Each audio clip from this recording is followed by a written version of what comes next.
हिंदू धर्म में काशी विश्वनाथ का अत्यधिक महत्व है। ये नगरी संसार में सबसे पुरानी नगरी मानी गई है। शिव जी को भी 12 ज्योतिर्लिंगों में से काशी नगरी सबसे प्रिय है। कहा जाता है कि सृष्टि के पहले से ही काशी का निर्माण हो चुका था। काशी विश्वनाथ का निर्माण कैसे हुआ और क्यों हुआ, आज हम आपको इस बारे में बताने वाले हैं। लेकिन आप अगर हमारे चैनल पर नए हैं तो हमारे चैनल को सब्सक्राइब जरूर कर लें और साथ ही वीडियो को लाइक और दोस्तों के साथ इस जानकारी को शेयर जरूर करें। तो दोस्तों, काशी विश्वनाथ मंदिर के बारे में कई हिंदू पुराणों में जानकारी मिलती है। ये मंदिर वाराणसी में गंगा नदी के किनारे है। काशी इसका प्राचीन नाम है।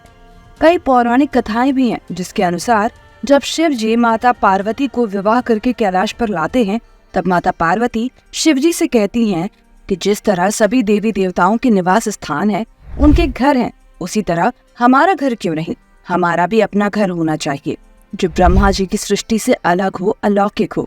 ऐसे नगर की रचना करने माता पार्वती शिव जी से कहती हैं ताकि पार्वती जी शिव जी के साथ कुछ समय एकांत स्थान पर एकांत वास कर सकें। तब शिव जी माता पार्वती की इच्छा पूरी करने के लिए आसमान में ही एक दिव्य नगर की स्थापना करते हैं जो बहुत अद्भुत और दिव्य था और सभी देवी देवताओं से अलग। शिव जी और पार्वती जी यहाँ आए और रहने लगे। तब माता पार्वती को इस जगह पर परम आनंद की प्राप्ति हुई। माता पार्वती ने जन कल्याण के लिए शिव जी से प्रार्थना की कि काशी का परम आनंद सभी को प्राप्त हो। शिव जी पार्वती जी की बातों से बहुत प्रसन्न हुए और पार्वती जी की इच्छा पूरी करने के लिए विष्णु भगवान को बुलाते हैं और काशी में तपस्या करने के लिए बोलते हैं, जिससे उस जगह में चारों ओर दूर दूर तक ज्ञान, शक्ति और भक्ति का प्रसार हो और लोगों का कल्याण होता रहे। शिव जी की आज्ञा पाकर विष्णु जी ने ऐसा ही किया और हजारों वर्ष की कठोर तपस्या कर शिव जी को प्रसन्न किया। तपस्या में विष्णु जी इतने लीन हो गए कि उन्हें अपने पसीने से भरने वाली अनेक जलधाराएं तक दिखाई नहीं दी। उन्हें पसीने से चारों तरफ पानी पानी दिखाई देने लगा।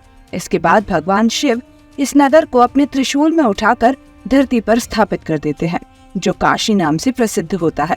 और अब वाराणसी धरती पर स्थापित होने के बाद विष्णु जी शिव जी से प्रार्थना करते हैं कि इस नगर की महत्ता बहुत है, परंतु अगर आप और माता दोनों यहाँ संयुक्त रूप से निवास नहीं करते तो ये अधूरा है। इसलिए भगवान, आप दोनों इस स्थान पर संयुक्त रूप से निवास कीजिए। विष्णु जी की बातों से भगवान शिव और माता यहाँ शिवलिंग के रूप में संयुक्त रूप से अर्थात अर्धनारीश्वर के रूप में विराजित हो जाते हैं।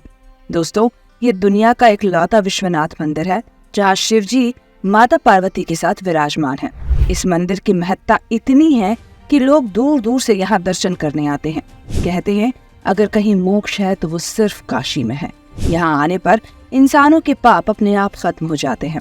कहा जाता है काशी विश्वनाथ नगर बसाने के बाद शिव जी ने महर्षि व्यास और अनेकों सप्तऋषियों को जन्म दिया और काशी भेजा और साधना करने को कहा ताकि सृष्टि का आरंभ हो सके। दोस्तों, पृथ्वी के प्रलय के बारे में हमारे ग्रंथों में बताया गया है कि जब पृथ्वी पर कलयुग चरम सीमा पर होगा तो पाप बढ़ जाएगा।